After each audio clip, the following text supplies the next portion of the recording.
नमस्कार, DD dialogue में आपका स्वागत है। मैं हूं अशोक श्रीवास्तव। डीडी डायलॉग में इस वक्त हम त्रिपुरा की राजधानी अगरतला में है। त्रिपुरा नॉर्थ ईस्ट का एक छोटा सा स्टेट है, लेकिन यहाँ की राजनीति जो है बहुत दिलचस्प राजनीति है।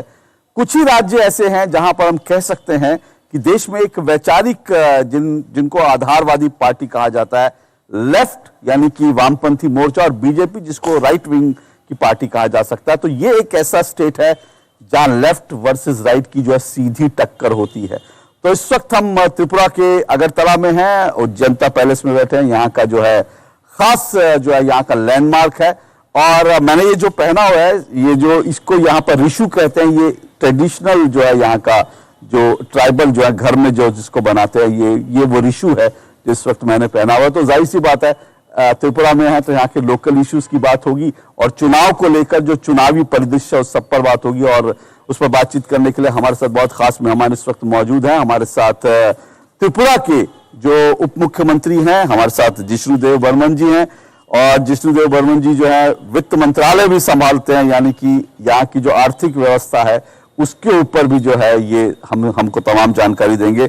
जिष्णुदेव जी, पहले तो सबसे बहुत बहुत शुक्रिया आपका यहाँ आने के लिए। बीजेपी की बात करें तो सर, बीजेपी की पूरी कहानी अगर त्रिपुरा को लेकर कहें तो बिल्कुल एक परी कथा सी लगती है कि मतलब 2013 के विधानसभा चुनाव में एक भी सीट नहीं मिली।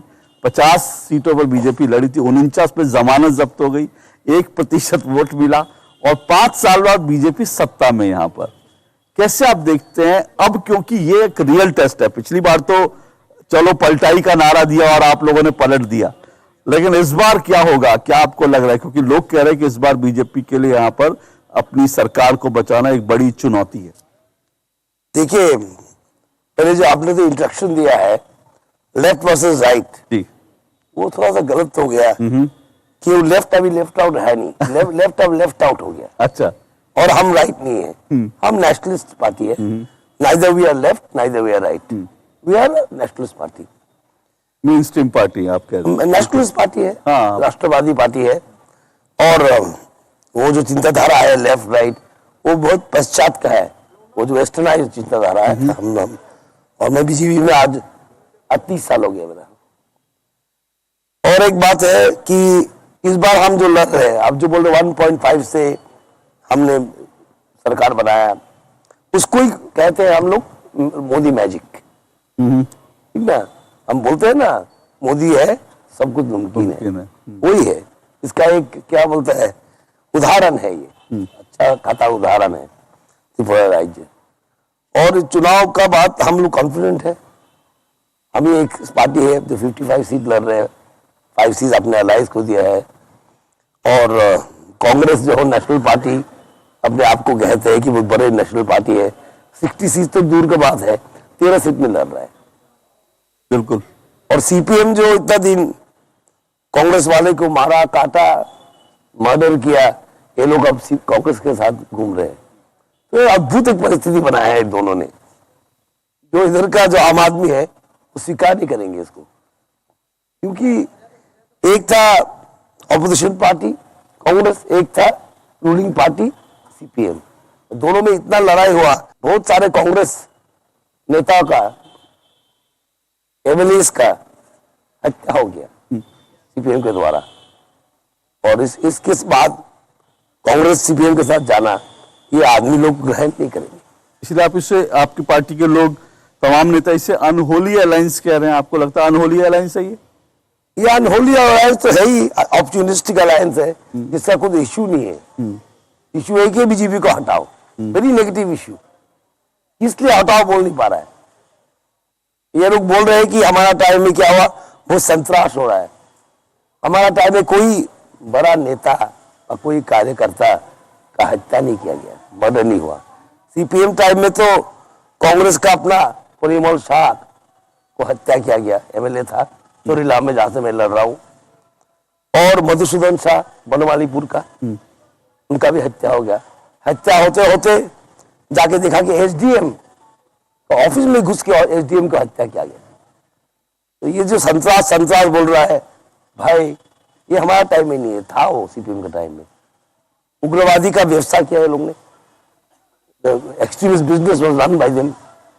ये जो आप पैलेस देख रहे हैं, इसको म्यूजियम बनाने के बाद क्या हुआ, अग्रीमेंट से हुआ विद ATTF। ये अजीब सा बात है, एक म्यूजियम बनाने के लिए कोई उग्रवादी संस्था के साथ एग्रीमेंट करना पड़ता है। ये तो अजीब सा बात है। ये पैलेस भी एग्रीमेंट से बना है, अपने मन से नहीं बनाया CPM ने इसको म्यूजियम। ये तो ATTF एग्रीमेंट का फल है। तो हाँ, इसमें अब दिन पलट गया है त्रिपुरा में, हम भी म्यूजियम बना रहे हैं। इसके लिए कोई हमको क्या एग्रीमेंट नहीं चाहिए। पुराने जो राजभवन है उसमें हमने 40 करोड़ रुपया डाल के अच्छा म्यूजियम बना रहे हैं महाराजा वीरेंद्र किशोर का नाम में। तो ये दिन पलट गया है। अभी ना उग्रवादी से हमको क्या करना पड़ता है, कुछ डेवलपमेंट करने के लिए उग्रवादी से हमको एग्रीमेंट करना पड़ता है। पर अभी आप जो कह रहे हैं ना सर, अभी यहाँ पर हम लोग बात कर रहे हैं त्रिपुरा मोथा पार्टी के, वो कह रहे हैं कि देश में किसी भी जो है ऐसे जो पुराने राजभवन हैं, बोले किसी की भी ऐसी दुर्गति नहीं कर रखी है जिसकी यहाँ की हो रखी है। मैंने उनको बताया अभी तो काम चल रहा है, बोले काम तो अभी चल रहा है ना, इससे पहले यहाँ की दुर्गति कर रखी थी। बोले यहाँ खुदीराम बोस की जो है मूर्ति लगी है, उनका तो त्रिपुरा के लिए कोई योगदान नहीं था, तो खुदीराम बोस यहाँ क्यों है? इस हिसाब से तो अरविंदो को ही नहीं बनना चाहिए, पंडित जी भी बनना चाहिए। ऐसा नहीं, कुछ क्या व्यक्तित्व है जो क्या अपने बाउंड्री से बाहर हुआ है। महात्मा गांधी, नेताजी सुभाष चंद्र बोस, फिर स्वामी विवेकानंद, उससे हम नहीं सोचते कि कुछ जात के है क्या समाज के है, वो नेशनल हीरोज है। ठीक है, और मूर्ति हमने नहीं लगाया है, CPM का टाइम ही लगाया था। पर जब आप ये कहते हैं कि संतरास यहाँ पे टेरर अब नहीं है, यहाँ पर लड़ाई और उस तरह की चीजें नहीं होती, पर CPM कह रही है कि हमारे 25 काडर हैं, उनकी हत्या की गई हैं पिछले 5 साल। CPM दावा कर रही है। अब मैदान में जाके माइक्रोफोन पकड़ के जो भी बात बोल सकते हैं, ठीक है, वो तो चुनाव के टाइम में है। मैंने तो कभी सुना नहीं असेंबली में, ना मैंने एक स्कैम का बात सुना असेंबली में, ऑपोजिशन से उठाया गया, ना मैंने कोई हत्या का बात सुना असेंबली में। ये लोग जनरली बोलते थे कि वायलेंस है, 25 कार्यकर्ता कौन है, क्या है, क्यों मारा गया, कैसे मारा गया, वो तो असेंबली में कभी ऑपोजिशन लीडर ने बोला ही नहीं।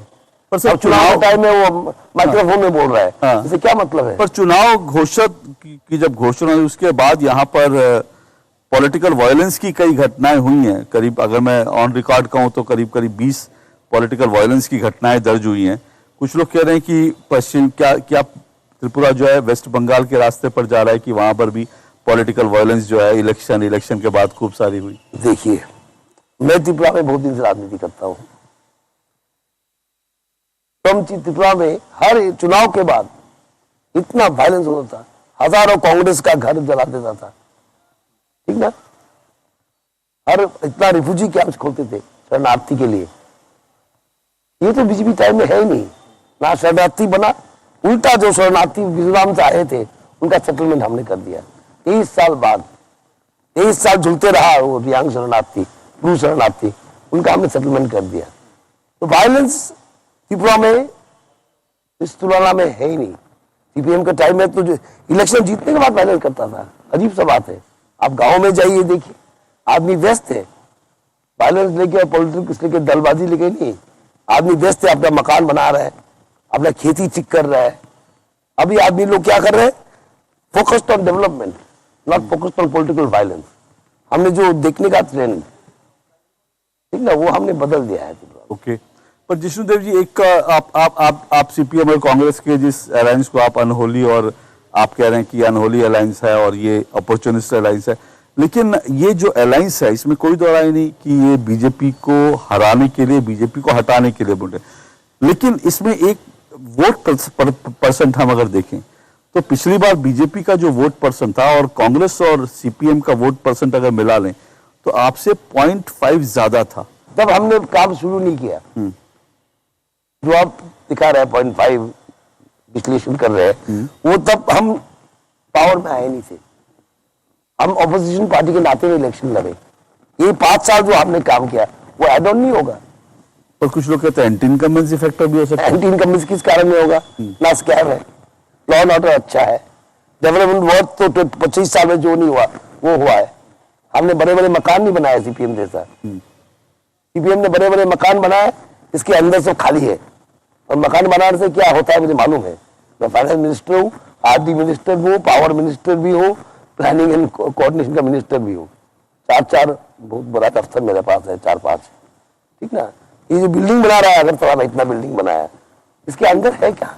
स्कूल बनाया तो देखा गया कि छात्र नहीं है, कई स्कूल में टीचर नहीं है, कोई स्कूल में तो डेस्क नहीं है। मैंने जाके चोरीलाम में, मेरा चुनाव क्षेत्र में मंत्री होने के बाद ओएनजीसी से सीएसआर से 1500 डेस्क देना पड़ा। ये सरकार 25 साल में डेस्क नहीं दे पाया, स्कूल बनाते रहा, बिल्डिंग बनाते रहा, ठीक है। तो ये तो एंटी इनकम्बेंसी किस कारण के हो गए? कुछ तो कारण होगा ना एंटी इनकम्बेंसी का। तो जब स्ट्रैटेजी की बात करते हैं तो अगेन फिर यहाँ स्ट्रैटेजी में आता है कि त्रिपुरा मोथा जो है ये, क्योंकि एक ऐसी पार्टी जो यहाँ पे ट्राइबल्स में हिल काउंसिल में उनका हमने देखा था कि उनका नतीजा क्या रहा था, और बीजेपी भी उनसे बातचीत करने की कोशिश कर रही थी। इसका मतलब उनमें कुछ दम है। क्या उनके आने से चुनाव जो है त्रिकोणीय हो गया है? केंद्र में भी हमने छोटे छोटे दल लेके चलते हैं हम लोग। अपना दल है, अठवाले जी का दल आरपीआई है, है कि नहीं है? इधर भी हम कोशिश करते हैं कि सबका साथ सबको लेके चले। अभी आईपीएफटी का हमारा जो पार्टनर था, लायन पार्टनर 18 में, उसका प्रभाव बहुत कम है, फिर भी हमने उनको कितना सीट दिया? 5 सीट दिया। ये बीजेपी का चरित्र है, साथ में लेके चलना सबको। हमने कोशिश किया उनको भी साथ में लेके चलना, वो हुआ नहीं, इतने ही है, ठीक है। हमने किससे बात किया बोल के उसको बहुत बड़ा इन्फ्लुएंस है, ऐसा बात नहीं है। बात तो सबसे करना पड़ता है राजनीति में। तो आपको लगता है वो कोई फैक्टर नहीं है? फैक्टर जरूर है। एक रीजनल पार्टी का स्पेस है त्रिपुरा में, रीजनल पार्टी का एक स्पेस है त्रिपुरा में। वो स्पेस ऑक्यूपाई करते थे आईपीएफटी, अभी करता है वो। मैं कई बोलता हूँ फैक्टर नहीं है, नहीं बोल रहा हूँ, लेकिन मैं बोल रहा हूँ इतना बड़ा तो नहीं है। ये हरदम ही त्रिपुरा में था, कुछ नया नहीं है ये। पहले वो ऑक्यूपाई करता था आईपीएफटी, अब ऑक्यूपाई कर रहे हैं मोथा, उसके पहले आईएनपीटी, उसके पहले टीयूजीएस ऑक्यूपाई करते थे। It is a national consequence, it is not something very great ground breaking thing in Tripura. कुछ जो हो रहा है, टीयूजीएस जो पहला रीजनल पार्टी बना, उसका भी इतना ही फॉलोइंग था। धीरे धीरे वो डिमांड बेस्ड पार्टी है, खो गया, खो के फिर हो गया आईपीएफटी, फिर आईपीएफटी थोड़ा दुर्बल हो गया तो आईएनपीटी किया है लोग ने, आईएनपीटी फिर दुर्बल हो गया तो आईपीएफटी किया, आईपीएफटी दुर्बल हो गया तो मोथा आया। तो इज नेशनल मेटामॉर्फोसिस। जो ग्रेटर त्रिपुरा लैंड की बात कर रहे हैं, जो अलग स्टेट की बात कर रहे हैं, आपको लगता है वो कोई इशू है यहाँ पर? क्योंकि आप लोगों ने तो मना कर दिया, उस इशू पर ही आप लोगों ने आगे बढ़ने से मना कर दिया। ये इशू उनका है, उनको एक्सप्लेन करना है, उनके लिए हम एक्सप्लेन करें ऐसा नहीं होगा। उन्होंने उठाया है ग्रेटर त्रिपुरा, आपने डिनाई किया, आप डिनाई करा, इसको तो आप एक्सप्लेन कर सकते हैं कि आपने डिनाई क्यों किया। ठीक ना, हमने पहले पैसे ही इसको किया है, डिमांड डिनाई किया। क्यों? विभाजन का बात चल रहा है, कोई विभाजन, डिवाइड एंड रूल, ये बीजेपी विश्वास नहीं करते हैं। जो बीजेपी 370 उठा दिया, ठीक ना, उस पार्टी को फिर बोले डिविजन का बात हम करते नहीं। हम बात करते हैं कंसोलिडेशन प्लस एंड मल्टीप्लिकेशन का।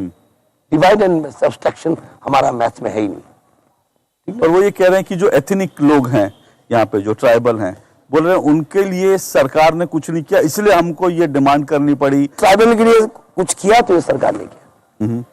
मैं बोलता हूँ, मैं खुद ही ट्राइबल हूँ, मैं भी ट्राइबल हूँ, और मैं बोल रहा हूँ जो किया इस सरकार ने किया, और कोशिश भी किया। जो 125th अमेंडमेंट, एडीसी को अधिक क्षमता देना, एस्पिरेशन ब्लॉक्स का बात कर रहे हैं।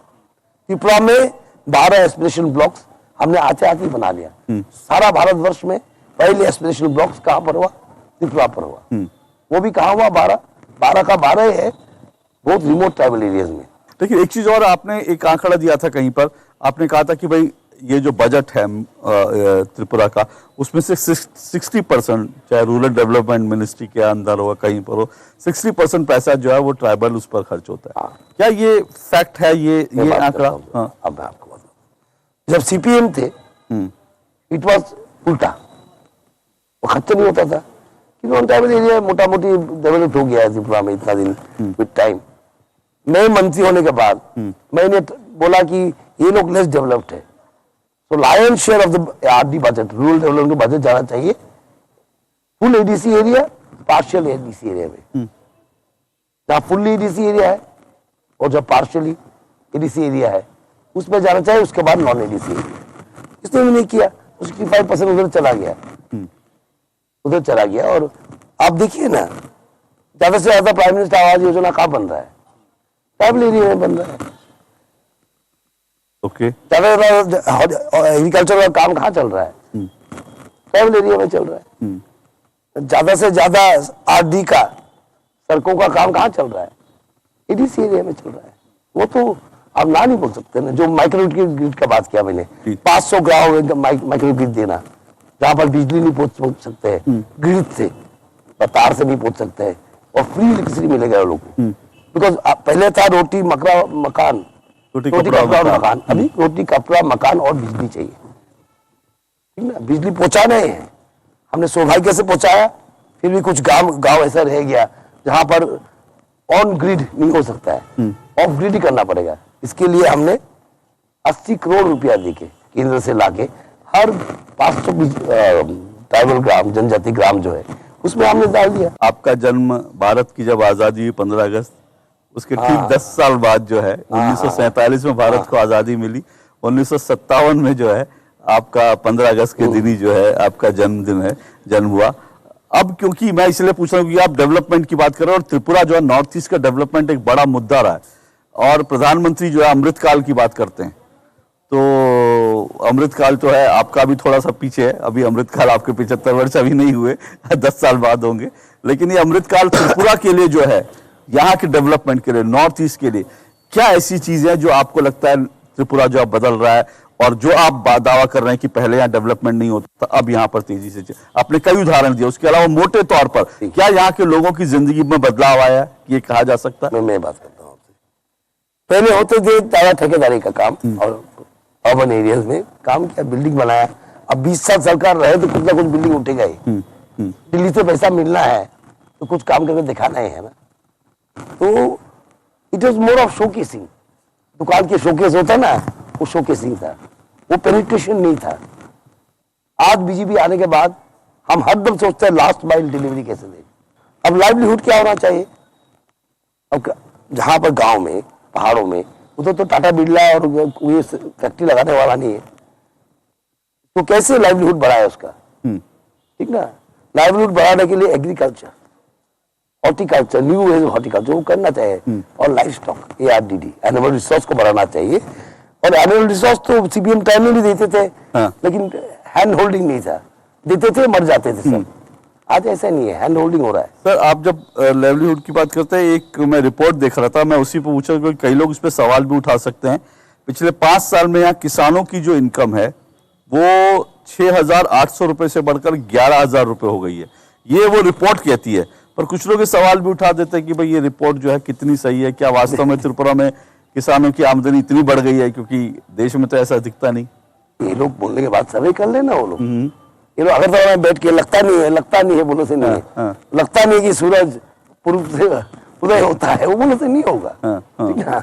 लगता नहीं तो सर्वे कर ले, देख ले, मतलब ऐसा हुआ है, चला तो हुआ है एकदम। प्राइम मिनिस्टर किसान सम्मान निधि हो गया, हम लोग ने जहां सिंगल क्रॉपिंग होता था PM कुसुम लगाया हमने, सोलर पंप्स, जहां पर क्या बोलूं डिफरेंट, और स्टेट में क्या होता है 50% फार्मर को देना पड़ता है, 50% गवर्नमेंट को, ठीक है, PM कुसुम के लिए। इधर हमने, और हमारा फार्मर बहुत छोटा छोटा फार्मर्स है, प्रांतिक फार्मर्स है, मार्जिनल फार्मर्स है, इसके उनके लिए हमने PM कुसुम एक आता है 2.5 लाख का, हमने 2,500 में दे दिया, करे वो लोग, बोरिंग का पैसा हमने दे दिया, क्योंकि हमारे किसान नहीं दे पाएगा 1,25,000, आधा, ठीक है। हमने भी फॉरेन सब्सिडाइज हमारा उस पर आपका मुख्य मुकाबला है, आप मैं राजनीतिक सवाल पूछूं तो मुख्य मुकाबला आपका किससे है यहाँ पर, क्या कहेंगे आप?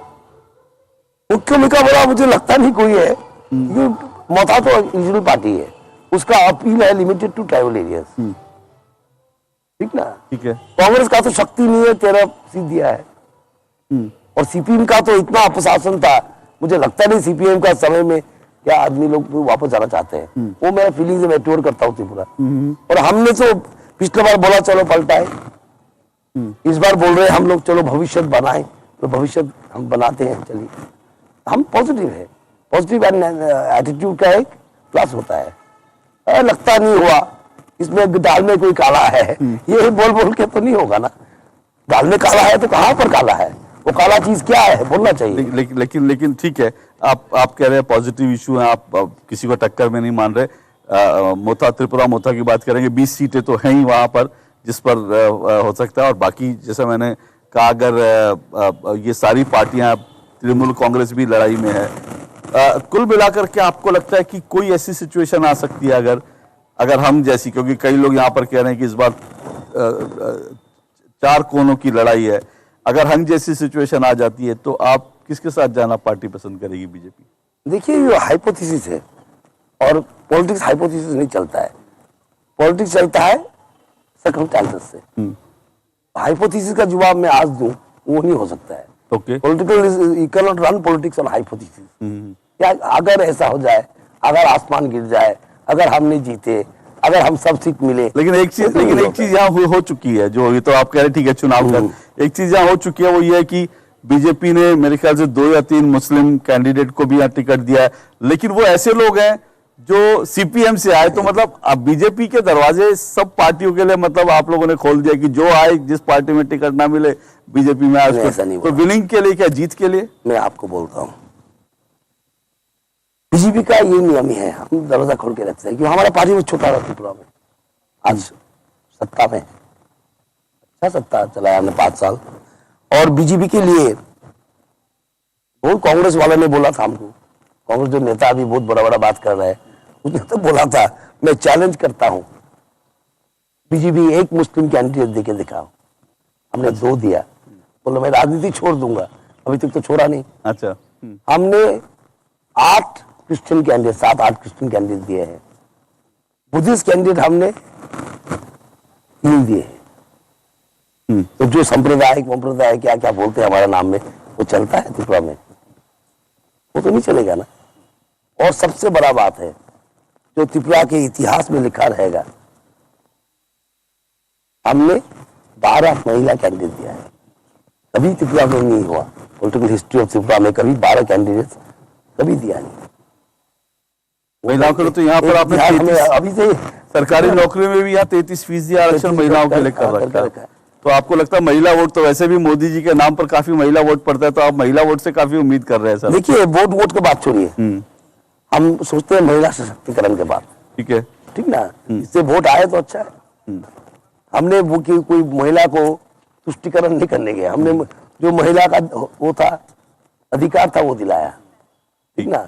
ये आप देखिए तो हम महिला तुष्टिकरण कर रहे हैं, ऐसा नहीं है। भारतीय जनता पार्टी किसी का तुष्टिकरण नहीं है। चलिए, एक आखिरी सवाल बता, जवाब बड़ा मुश्किल होता है चुनाव के दौर में, लेकिन फिर भी कितनी सीटें की उम्मीद आप कर रहे हैं? क्योंकि आप तो पूरे इलाके में घूमते हैं, कई इंपॉर्टेंट पोर्टफोलियो आपके पास हैं, यहाँ के नब्ज आप पहचानते हैं, कितनी सीटें? 40 से ज्यादा तो आ जाएगा। 40 से ज्यादा? 42। हाँ, 40 से 42 सीटें। चलिए, आप बड़ा दावा कर रहे हैं, लेकिन पिछली बार भी जिससे उम्मीद नहीं की थी वो बीजेपी उतनी सीटें ले गई थी, तो इसलिए कह नहीं सकते इस बार। BJP does not do politics of mathematics, BJP does politics of chemistry. हम जब देखते हैं कि आदमी का केमिस्ट्री तो मालूम पड़ जाता है ना, we can feel the pulse of the people. और विश्लेषण को क्या करता है, कागज कलम से ले करते हैं, पल्स तो छोड़ते नहीं, हम लोग हर जनता का पल्स छोड़ते हैं ना।